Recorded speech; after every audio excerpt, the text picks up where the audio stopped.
E hoje é uma noite dessas, né? Como a gente tem feito sempre nas quintas-feiras. Eu vou convidar você a abrir a sua Bíblia na carta de Paulo aos Colossenses, capítulo 1. E quero trabalhar com você os versículos de 13 até o 16.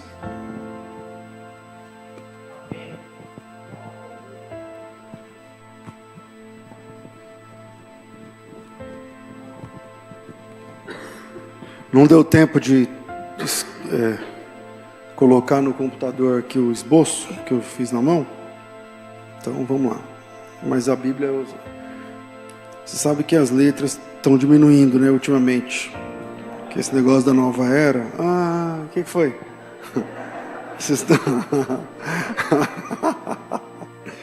Você compra a Bíblia, no outro dia a letra está menor. Cada vez menor, cada vez menor. Meu Deus. O inimigo age.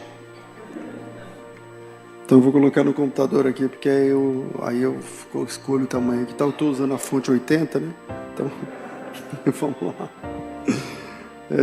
Jesus. Vamos ao texto. Vamos fazer o corte aqui para ajudar o pessoal lá da mídia, que vai fazer a partir de agora.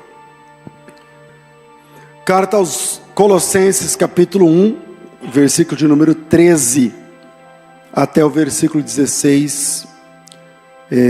Diz assim o texto. Eu leio na versão revista e atualizada.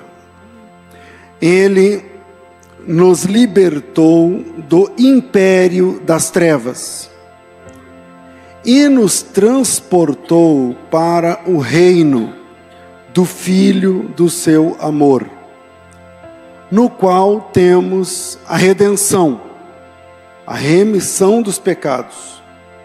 Este é a imagem do Deus invisível, o primogênito de toda a criação, pois nele foram criadas todas as coisas, nos céus e sobre a terra, as visíveis e as invisíveis, sejam tronos, sejam soberanias, sejam principados ou potestades. Tudo foi criado por meio dele e para ele. Amém.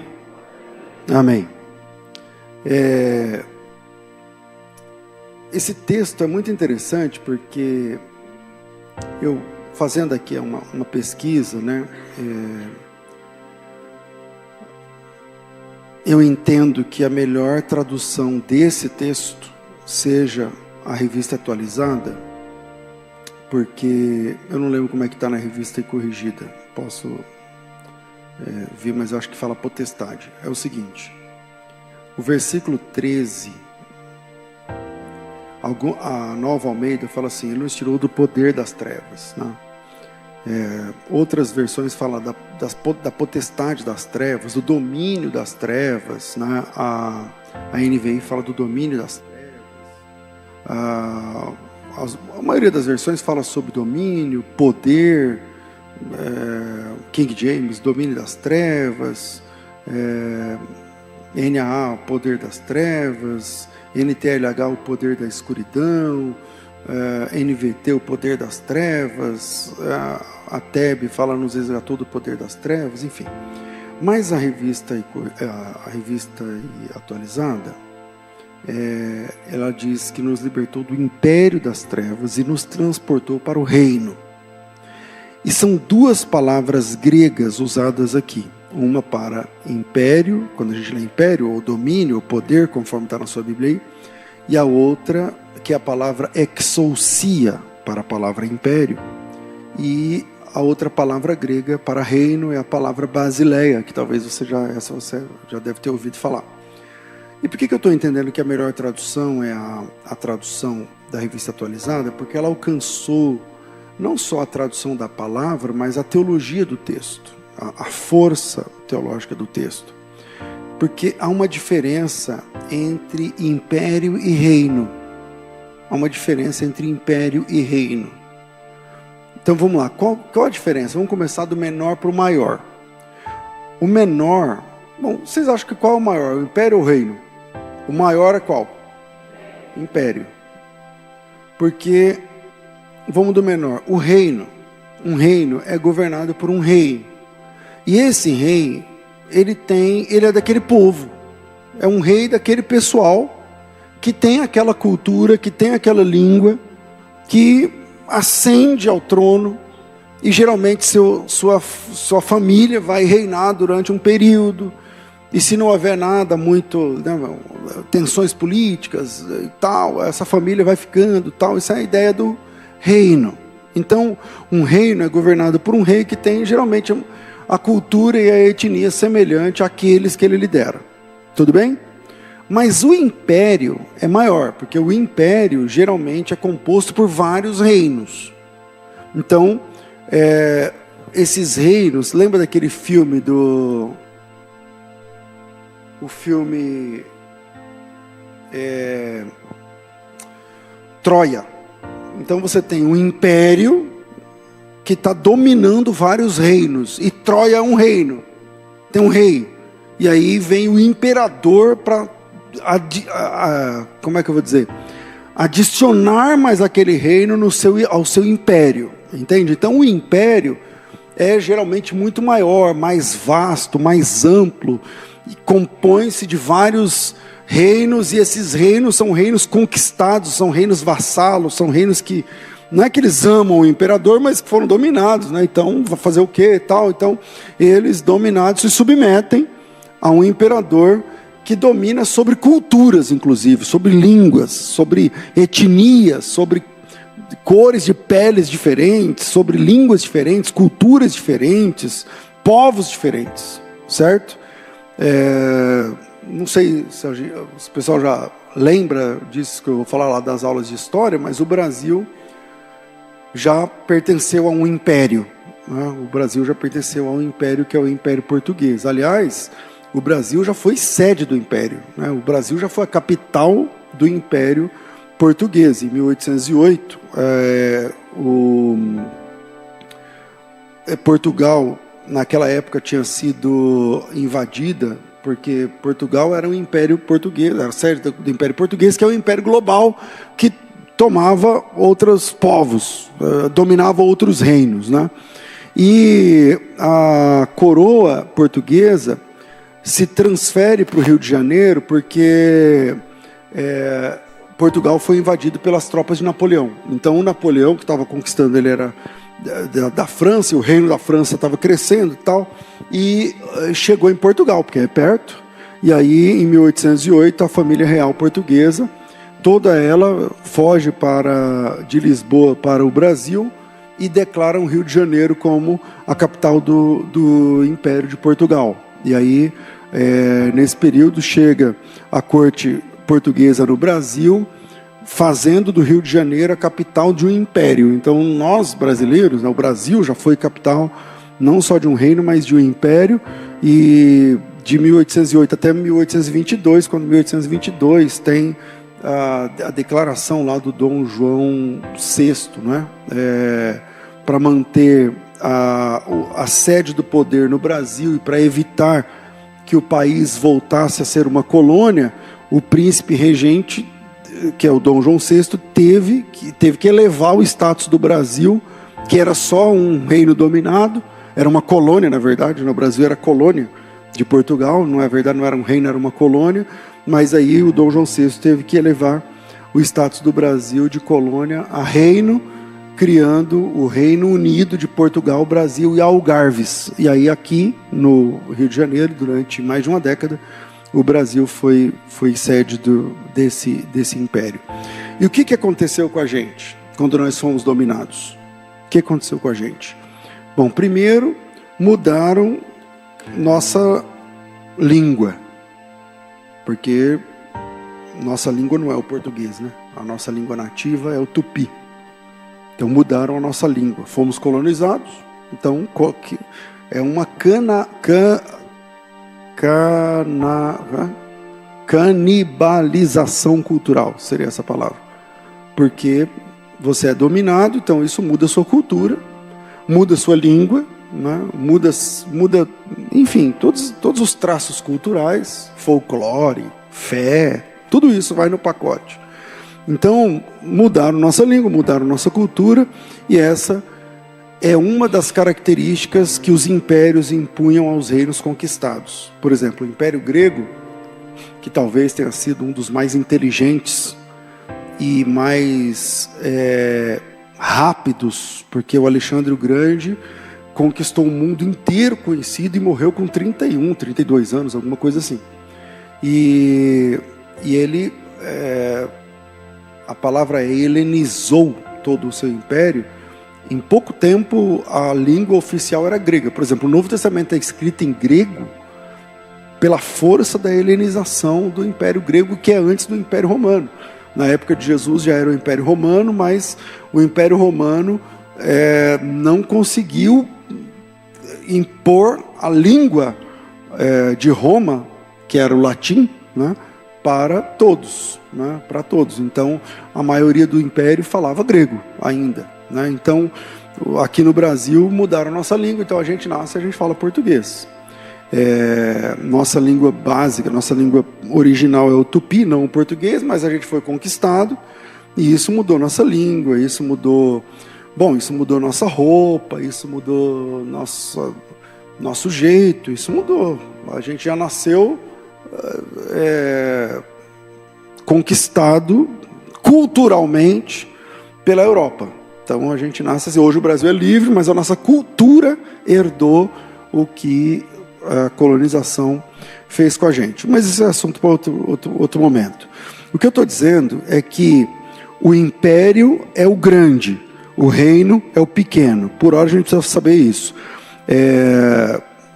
Quando a gente fala, lendo esse texto, ele nos libertou do império das trevas. O império domina sobre várias culturas. O império das trevas domina sobre várias línguas. O império das trevas alcança uma extensão territorial cultural gigante. E nos transportou para o reino do Filho do seu amor, no qual temos a redenção e a remissão dos pecados. Então, vou deixar 3 pontos para a gente pensar como de costume.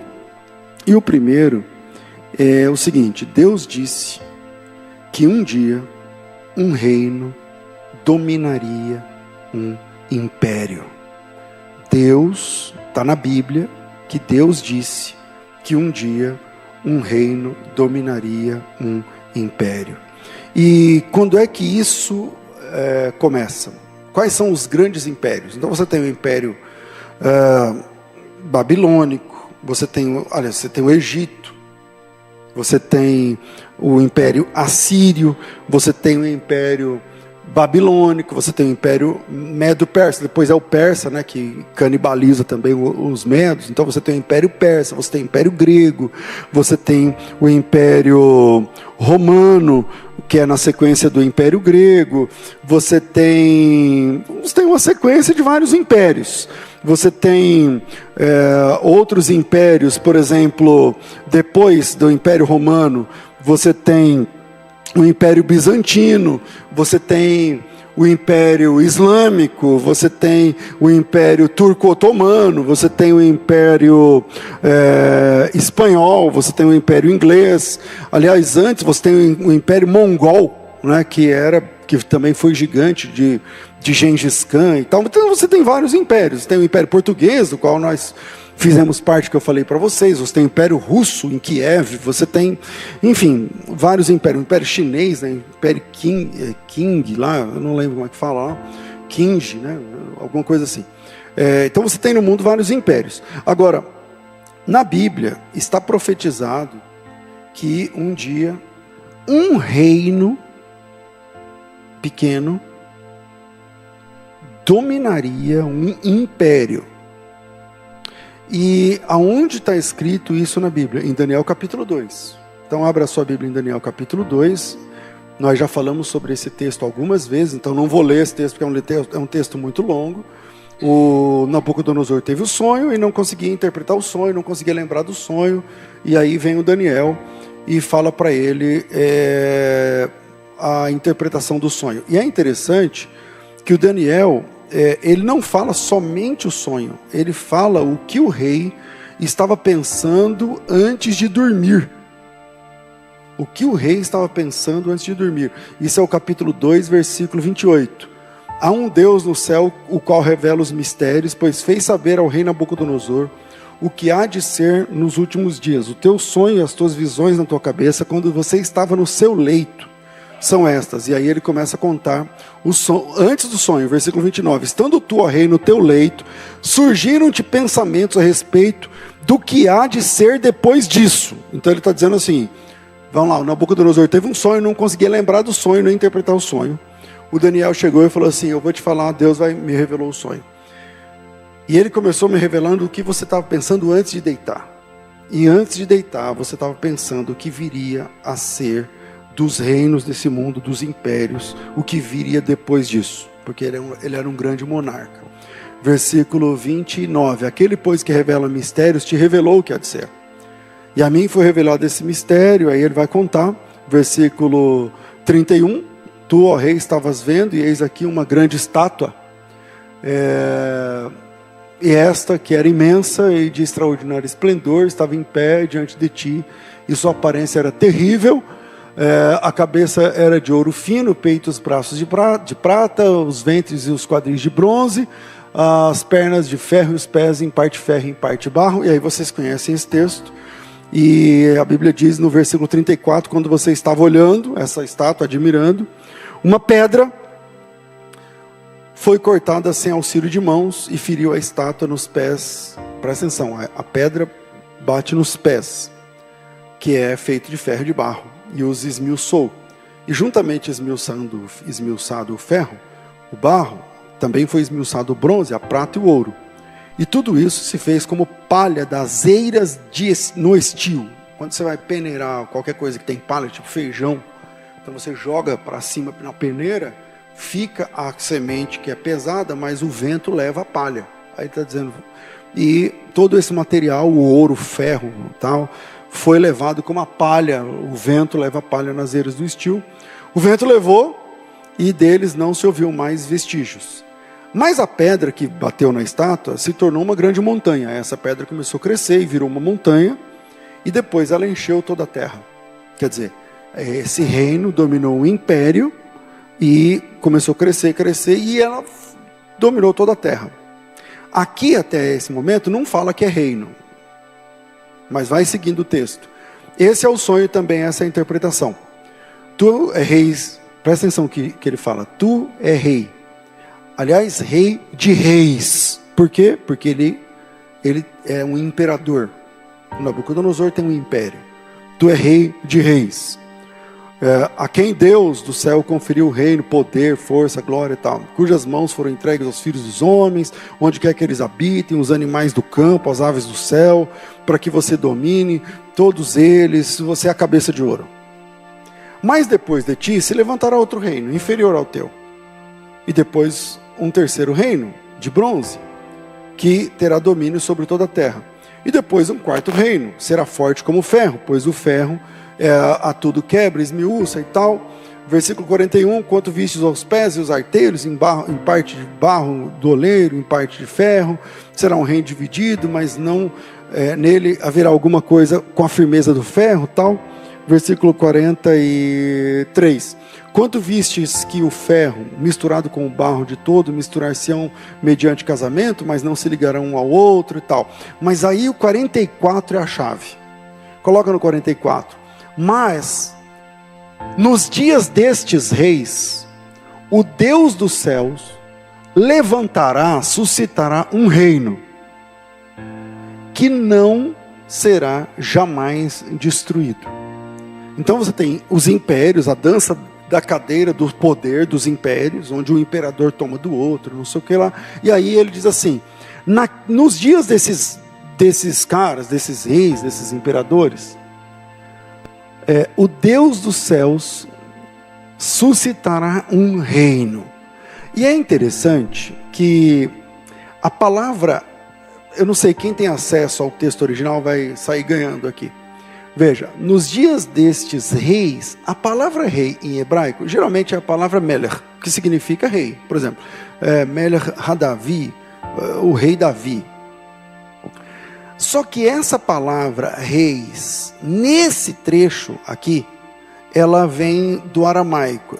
Eu não sei se você sabe, mas uma boa parte dos livros de Esdras e Daniel estão escritos em aramaico. Então, a Bíblia do Antigo Testamento geralmente é em hebraico, com algumas porções em aramaico. Os livros que têm maior porção em aramaico são Daniel e Esdras, né?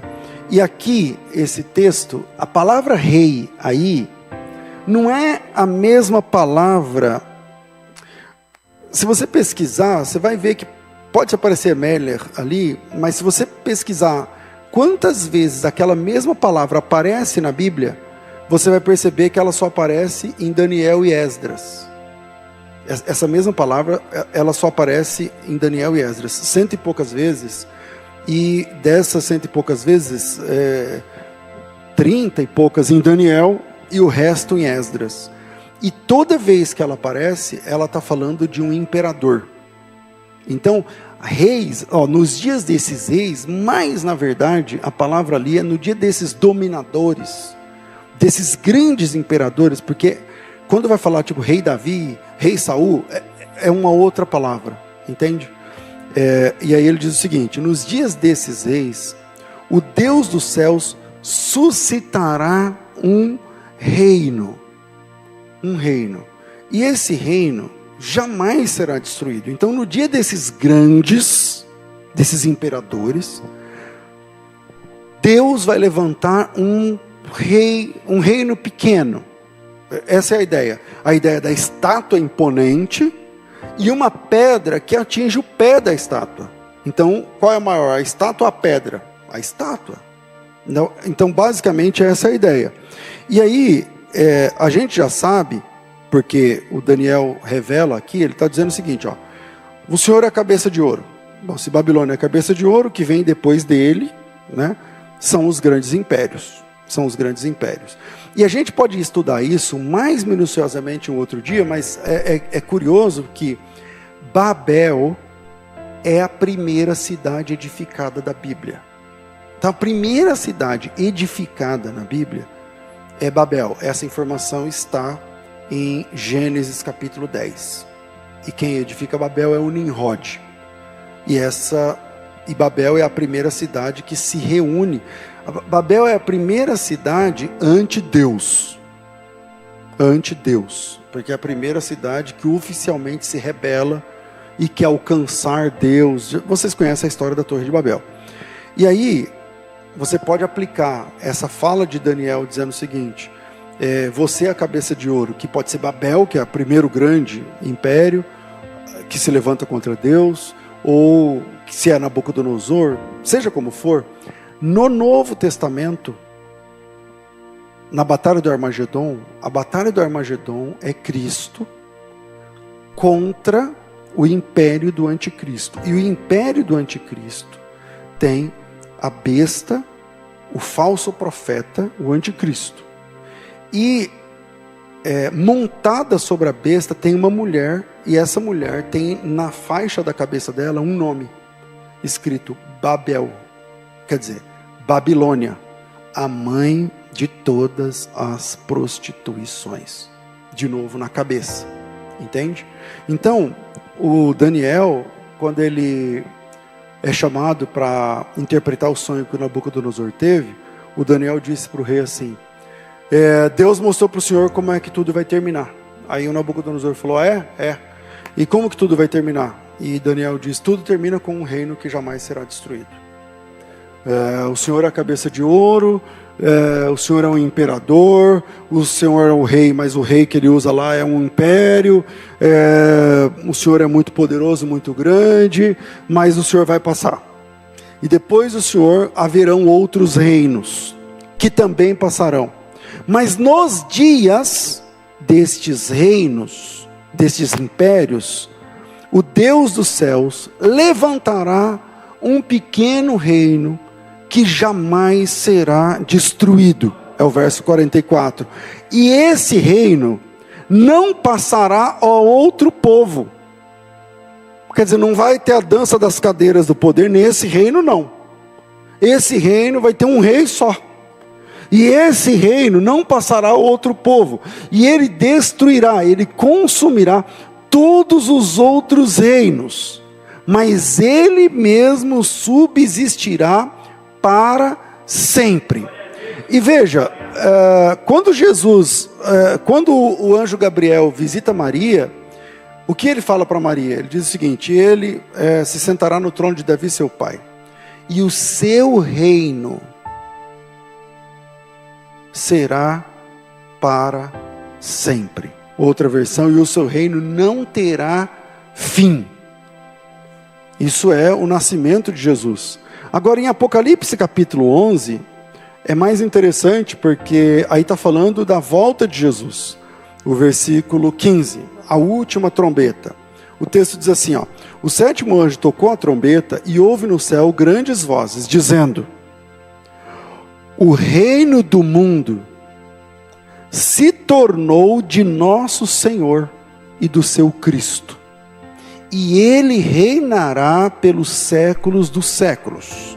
Você está percebendo que há uma teologia bem concatenada sobre a ideia dos reinos do mundo e o reino de Deus? Aí ele diz o seguinte: o reino do mundo se tornou de nosso Senhor e do seu Cristo, e ele reinará pelos séculos dos séculos. E os 24 anciãos se encontram sentados no trono, diante de Deus, se prostraram e adoraram, dizendo: graças te damos, Senhor Deus Todo-Poderoso, que és, que eras, porque assumiste o teu grande poder e passaste a reinar. Na verdade as nações se enfureceram, chegou porém a tua ira, e o tempo determinado de serem julgados os mortos, para se dar galardão aos seus servos, os profetas, os santos, os que temem ao teu nome, tanto pequenos quanto grandes, para destruir os que destroem a terra. E aí você vai ver que aqui começa o reino completo, cabal, total, 100% do reino de Deus. Então, coloca de novo em Daniel capítulo 2,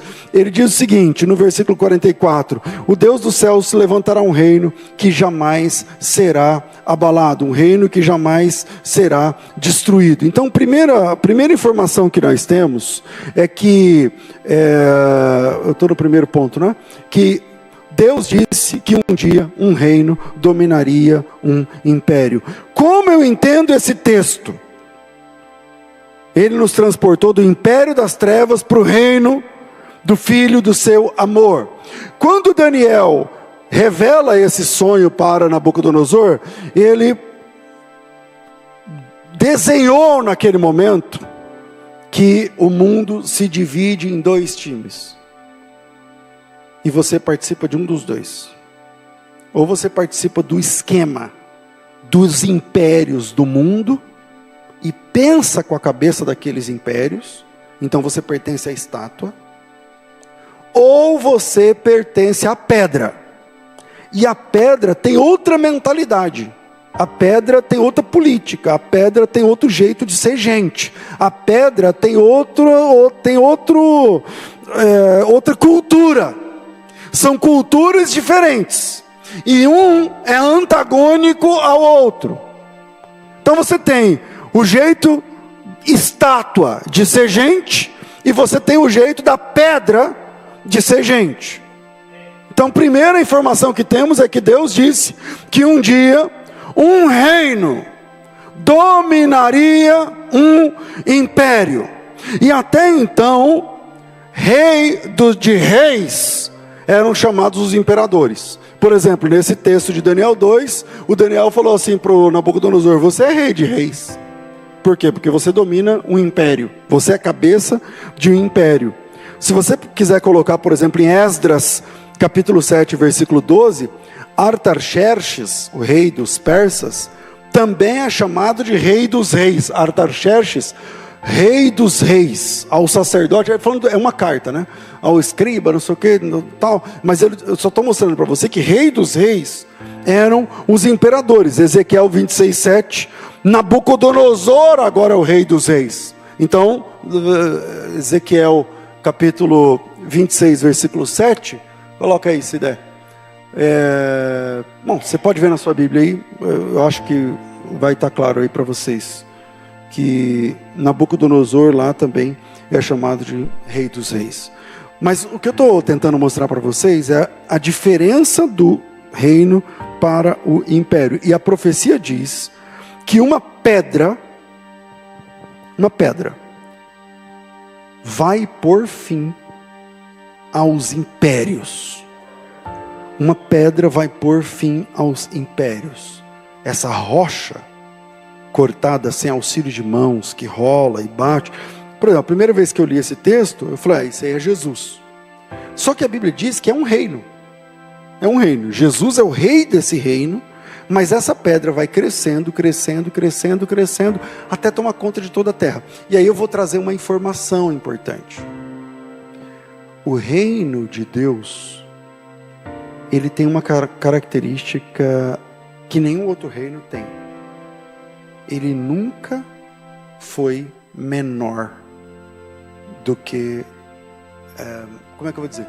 O reino de Deus hoje, ele é maior do que ele era ontem no mundo. E amanhã ele vai ser maior do que ele é hoje. E depois de amanhã ele vai ser maior do que ele é amanhã. E o mês que vem vai ser maior do que...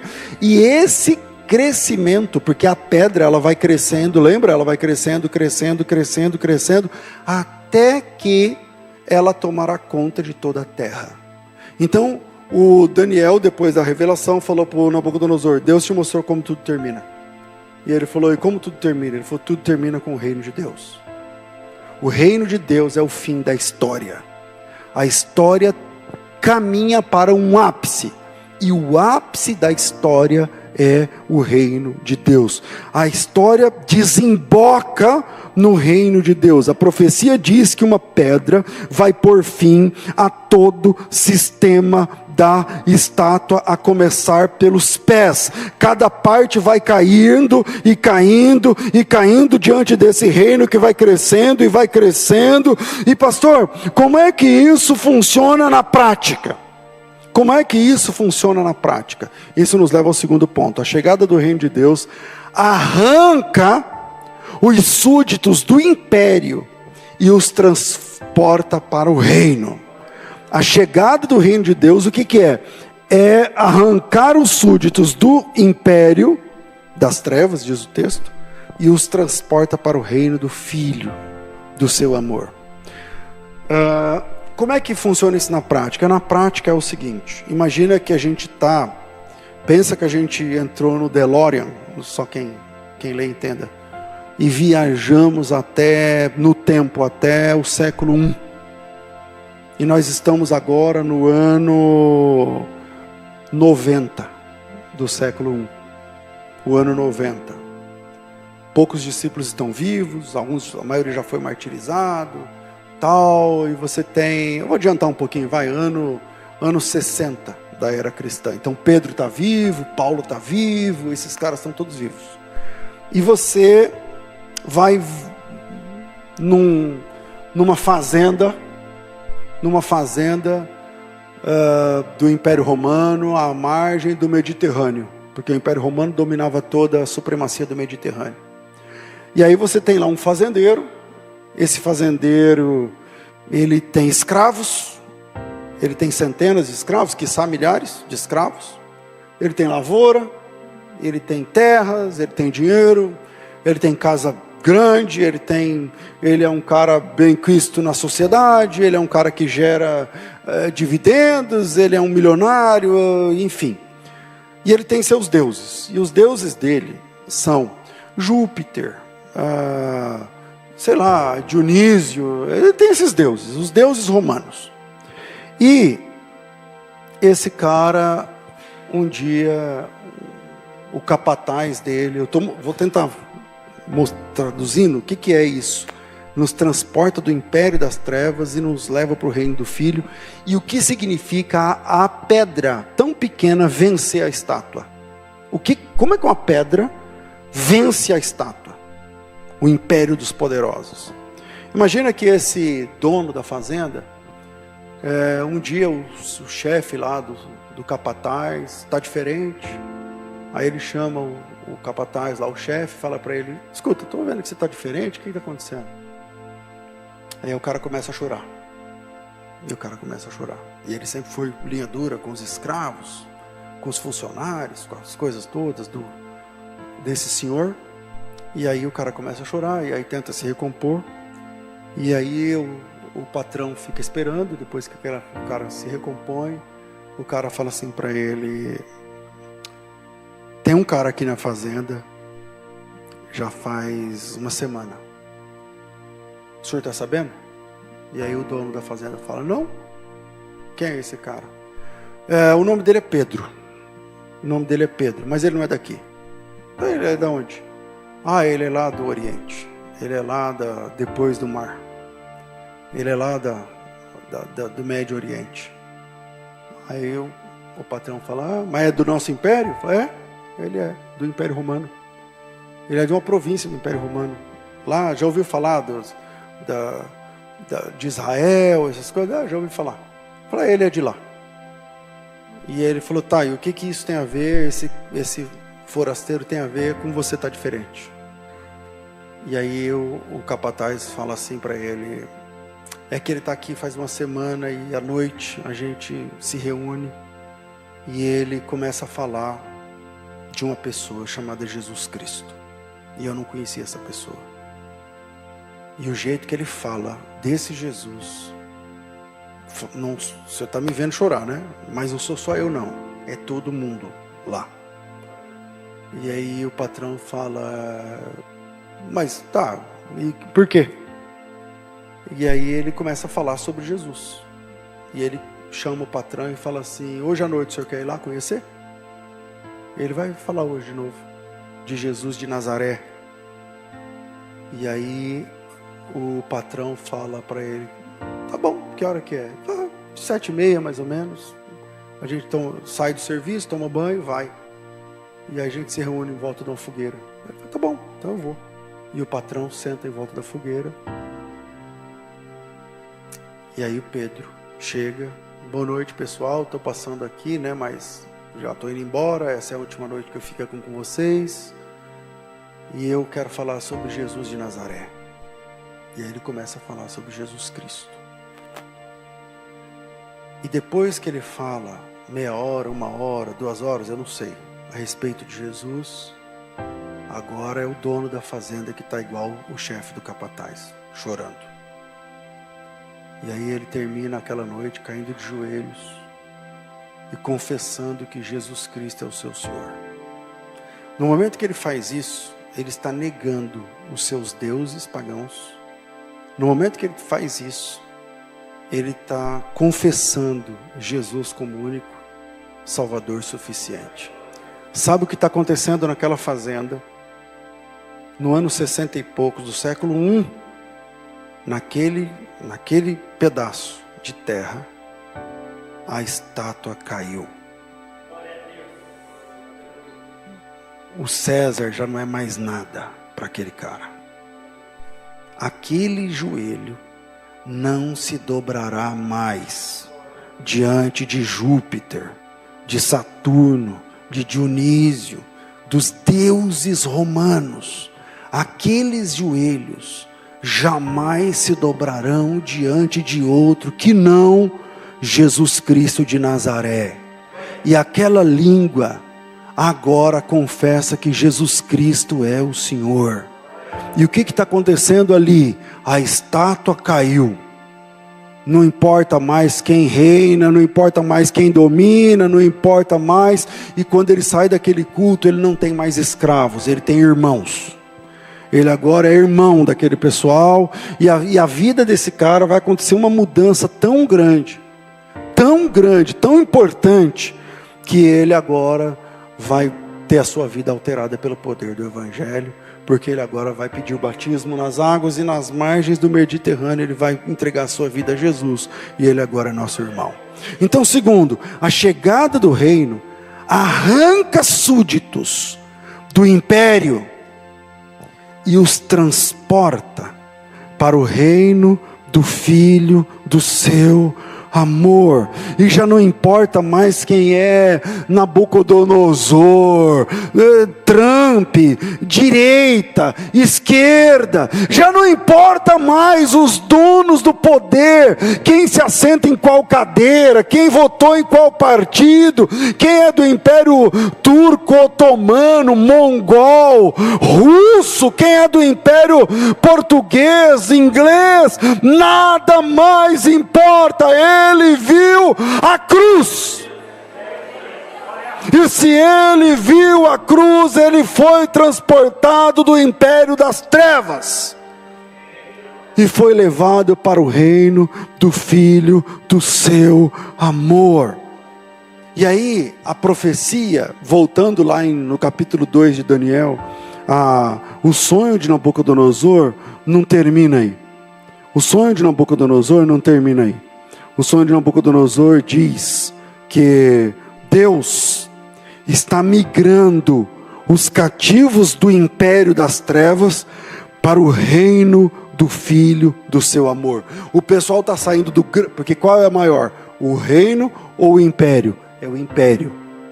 Ele está migrando pessoas do império e transportando essas pessoas para o reino. Estão saindo do grande do império para o reino. E aí quando você vai para as páginas do Novo Testamento, esse lance do reino começa a fazer mais sentido. E eu estou falando isso porque eu tenho visto na internet muitos players, vou chamar assim, especialmente no digital, falando assim: você tem que reinar. O que é reinar? Reinar, você tem que... Tem gente que é crente, é salvo, mas não reina, não sei o que lá. Mas o que é o reino de Deus? Então eu estou começando a construção lá do Antigo Testamento, para a gente entender. E aí você tem o sonho de Nabucodonosor, e você tem o Daniel dizendo: Deus mostrou para você como tudo termina. E ele falou: como é? No reino de Deus. O reino de Deus é a última realidade da história. A história desemboca no reino de Deus.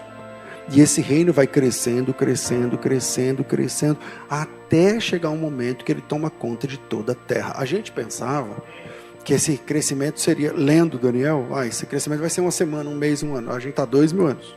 Está tudo bem. A Bíblia não estipulou tempo. Mas ele vai crescendo, crescendo, até tomar conta de toda a terra. Que é Apocalipse capítulo 11.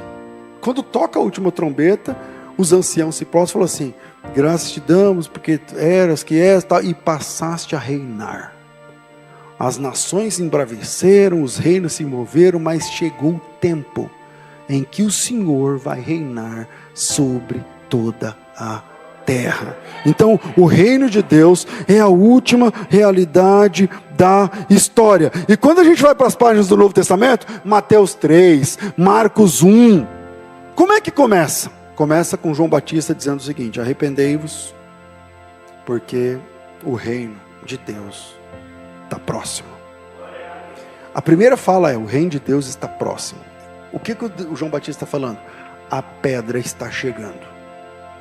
A pedra está chegando e vai passar por cima da estátua e vai esmiuçar a estátua.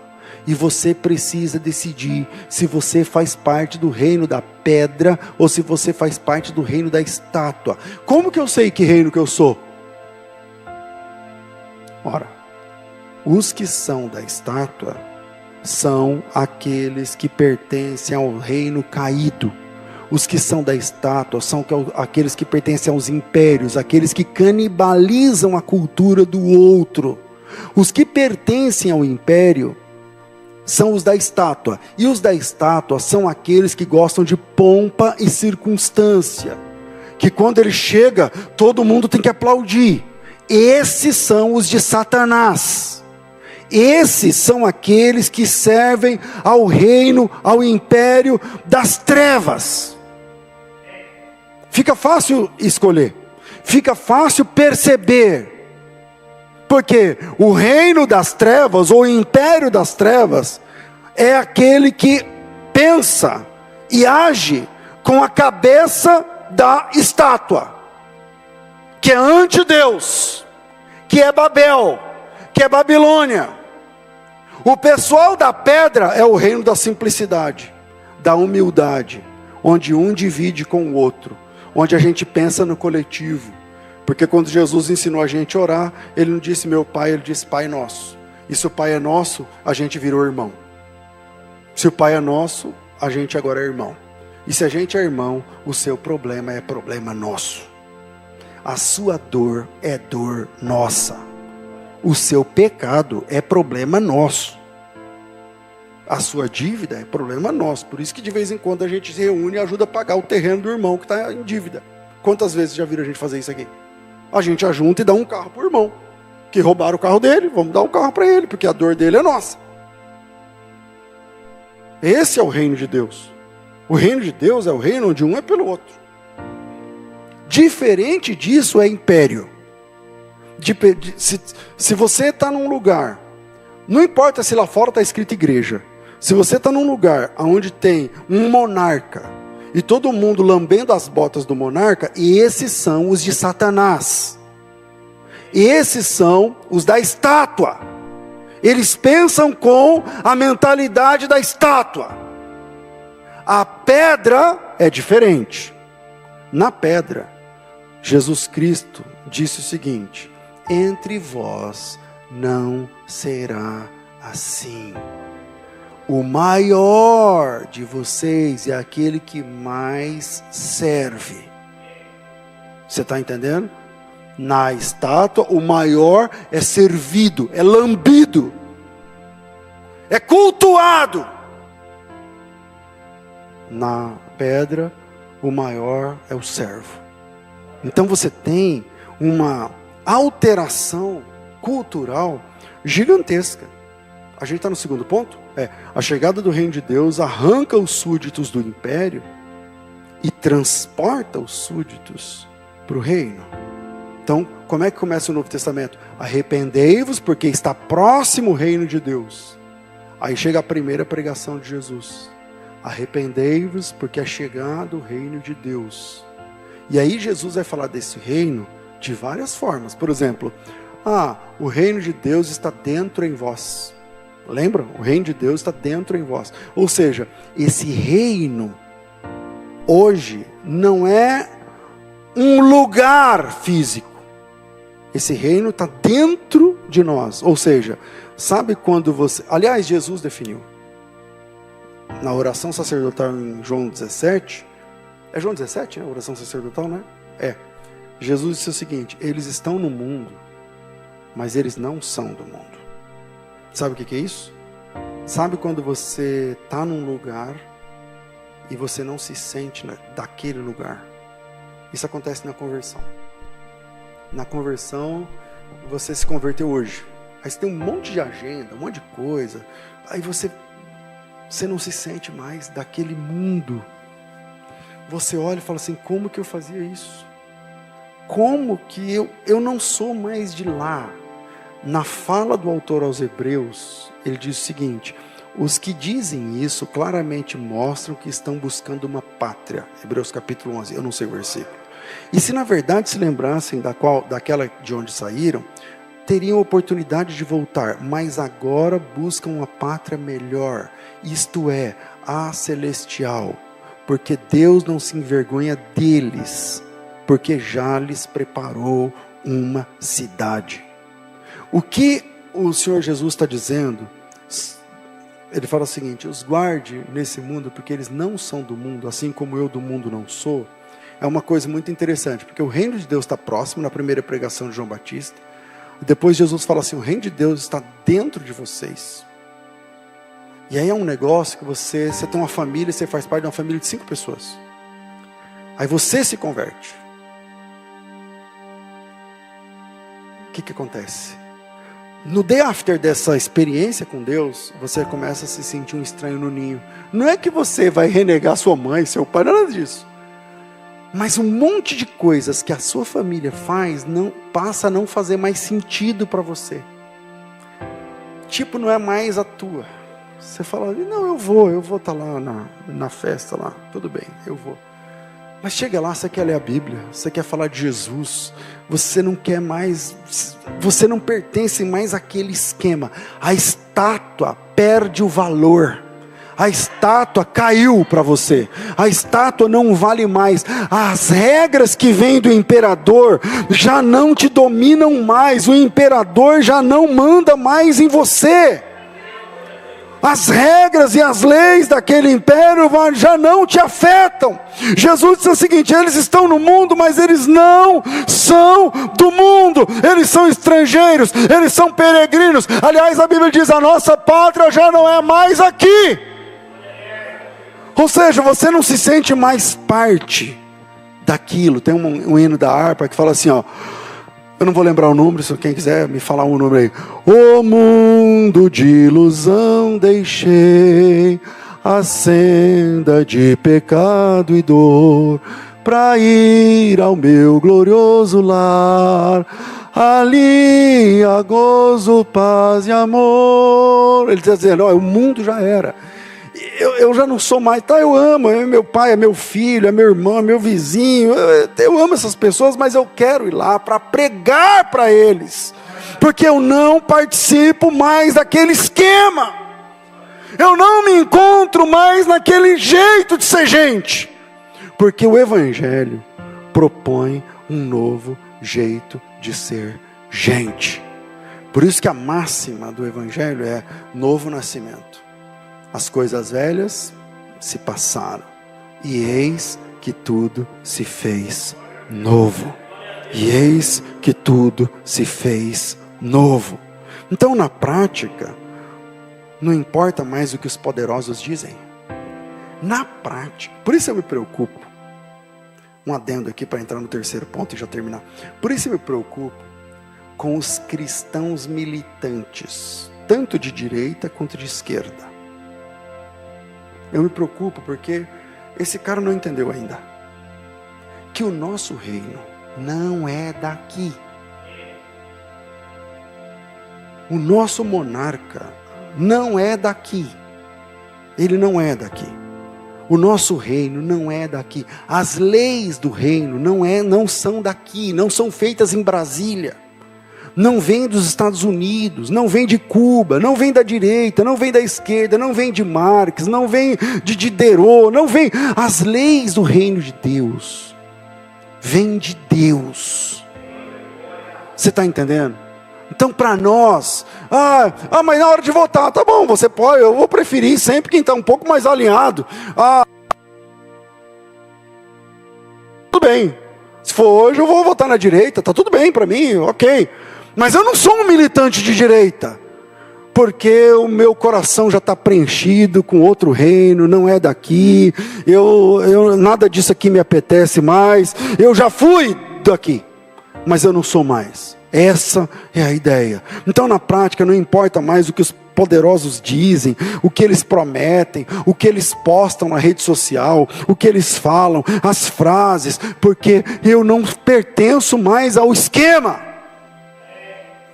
Ele nos transportou do império de trevas para o reino do Filho do seu amor, em quem temos a redenção e a remissão dos pecados. Amém, irmãos? Terceiro, tem 2 minutos. Vamos lá, o terceiro em 2 minutos. Terceiro ponto. O reino de Deus precisa de mais embaixadores. O reino de Deus precisa de mais embaixadores. Eu vou te mostrar só um versículo por conta da nossa exiguidade do tempo. Efésios capítulo 6. Efésios capítulo 6 é muito conhecido sobre a armadura de Deus, né? Tomai toda a armadura de Deus, não sei o que e tal. Aí quando ele termina de falar da armadura de Deus, por exemplo, versículo 15, 6:15, calçai os pés com a preparação do evangelho da paz, embraçando o escudo da fé, com o qual podereis apagar os dados informados do maligno, tomem também o capacete da salvação, a espada do Espírito, que é a palavra de Deus, não sei o que. Aí verso 18, com toda oração e súplica, orando em todo o tempo, no Espírito, e para isso, vigiando com toda perseverança e súplica por todos os santos. Paulo, esse é um dos textos que diz que nós precisamos orar sem cessar. Ele vai explicitar isso mais em Tessalonicenses, mas aqui, orando o tempo todo, orando em espírito, seja lá o que isso for, não sei o que, ele está dizendo, vocês que são da igreja, vocês que foram transportados do império das trevas para o reino, precisam vigiar em oração. Oração. Aliás, a gente podia fazer uma campanha de oração aqui na igreja, hein? Vamos pensar nisso aí. Vai, próximo texto. Orem também por mim. Paulo que está falando que você tem que orar o tempo todo. Já que tem que orar o tempo todo, aproveita a viagem, ore por mim. Para que me seja dada, presta atenção, Efésios é uma das epístolas da prisão. Paulo escreveu aos Efésios preso. Efésios, Filipenses, enfim. Orem também por mim. Por que ele está pedindo oração? Cara, a gente pede oração para passar na vaga do emprego. A gente pede oração para pagar as contas. A gente pede oração para sarar a dor. A gente pede oração. Qual é o pedido de oração de Paulo? Orem também por mim. Para quê? Para que me seja dada no abrir da minha boca a palavra, para com intrepidez fazer conhecido o mistério do Evangelho, pelo qual eu sou embaixador em cadeias. Eu sou embaixador em cadeia. O que é um embaixador? Um embaixador é um cara que pertence a uma nação, mas que trabalha em outra. E nessa outra nação, ele trabalha representando a sua nação de origem. O que Paulo está falando é o seguinte: eu estou aqui, mas eu não sou daqui. Eu aqui sou embaixador. Quem é Paulo naquela cultura? Naquela cultura, Paulo é um presidiário. Nome sujo, está preso, tá lá no nome dele, lá, não sei o quê, na hora do marmitex, bandejão, Paulo, está aqui. Tá. Paulo é um preso. Isso é a informação que o mundo tinha de Paulo. Quem é Paulo para ele mesmo? Para ele mesmo, ele está dizendo o seguinte: eu sou um embaixador. Eu não sou daqui. Eu não sou daqui, eu sou de lá. E eu estou aqui em serviço. Eu estou aqui como embaixador, cuidando dos negócios do meu rei, do meu Senhor, do rei do reino de Deus. Orem por mim, para que me seja dada ao abrir da minha boca a palavra com confiança, outra versão, a palavra com intrepidez, para que seja conhecido o mistério do Evangelho, pelo qual eu sou um embaixador na cadeia. Eu sou embaixador em cadeias, para que em Cristo eu seja ousado para falar como me cumpre fazê-lo. O que é reinar? É ter um monte de carro? Não. O que é reinar? Reinar é sair do império das trevas, ser tirado do império das trevas, porque lá não tem como você sair sozinho, que você é escravo. Então você precisa de um libertador. É sair do império das trevas pelas mãos do libertador e ser transportado para outro reino, para o reino do Filho do seu amor, para o reino de Deus. É sair da estátua e vir para a pedra, e estando na pedra, ter a compreensão de que agora você representa um reino. Você agora representa um reino. E é isso que Paulo está falando. E aí, se você continuar no texto, ele fala sobre o ministério da reconciliação. Eu não sei qual é esse versículo, peraí. Reconciliação. Eu já acho aqui para vocês, peraí. Quando Paulo fala sobre... Aqui, ó. 2 aos Coríntios 5, versículo 18. Presta atenção nesse texto. Presta atenção nesse texto. Eu vou ler o verso 17. É muito rico. Eu vou ler o 16. Assim que nós, daqui por diante, a ninguém conhecemos mais segundo a carne. O que Paulo está falando? eu não conheço mais você pelo que a sua carne me apresenta. Eu não reconheço mais você pelo teu nome. Eu não reconheço mais você pelas tuas obras passadas. A ninguém mais conhecemos segundo a carne. A gente vai conhecer você segundo a fé. Porque segundo a carne, eu tenho um monte de coisa contra mim. Mas eu me converti. Então tudo aquilo foi apagado, que é o que ele vai dizer no próximo versículo. Assim, se alguém está em Cristo, é uma nova criatura. Porque as coisas velhas passaram. E eis que tudo se fez novo. Você saiu da estátua e veio para a pedra. Então as coisas velhas passaram, tudo se fez novo. E aqui na pedra a gente não conhece mais ninguém segundo a carne, mas é segundo o Espírito. E aí no versículo 18 ele fala assim: ora, tudo provém de Deus que nos reconciliou. Sair da estátua e vir para a pedra é se reconciliar com Deus. Ele nos reconciliou consigo mesmo. Deus, o Pai, nos reconciliou consigo mesmo por meio de Cristo e nos confiou o tal do ministério da reconciliação. O que é isso? Você agora também é um embaixador. Você agora tem esse ministério. Você agora vai sair pelo mundo dizendo: você está na estátua, né? Eu tenho uma boa notícia para te dar. Tem vagas na pedra. E o Senhor da pedra está chamando quem estiver na estátua para vir para cá.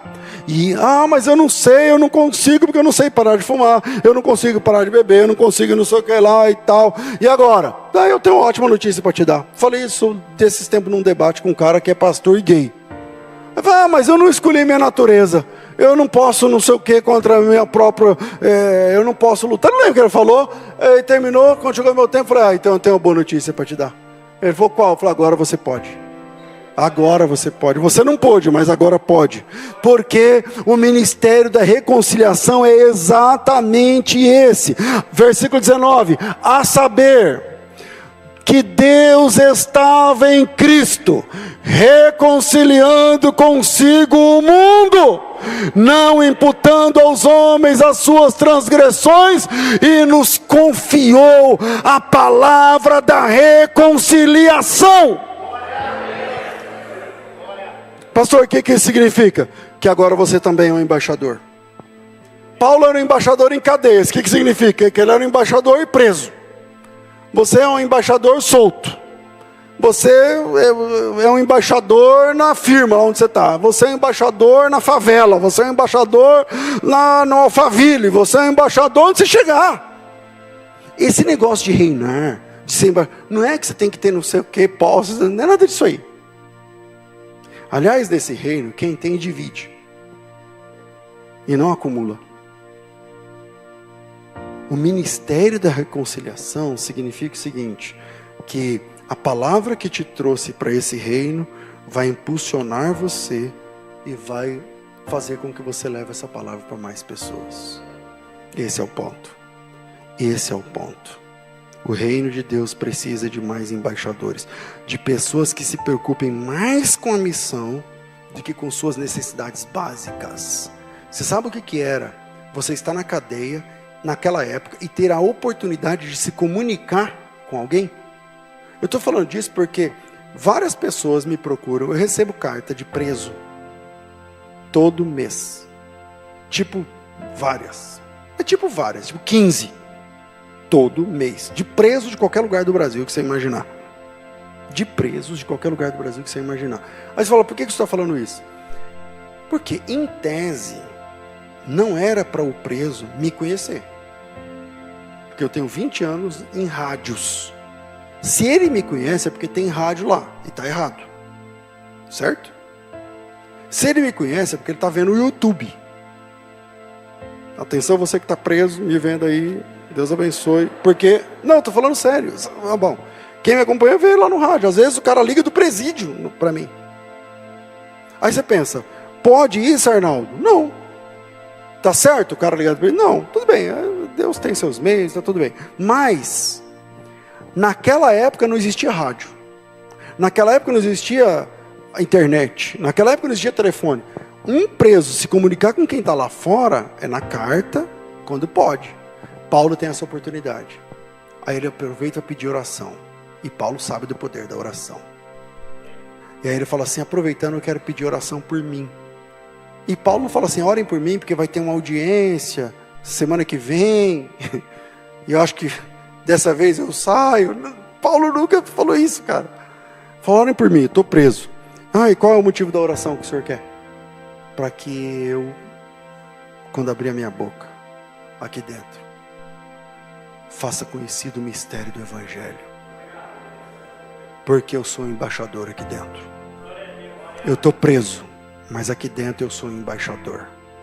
Eu sei quem eu sou. Eu sei de que lado eu estou. Eu não pertenço mais à estátua. Eu pertenço à pedra. Mas você está no mundo ainda, não está? Tô, mas eu não sou daqui. É essa a ideia de Jesus lá na oração de João 17. Eles estão no mundo, mas eles não são mais daqui.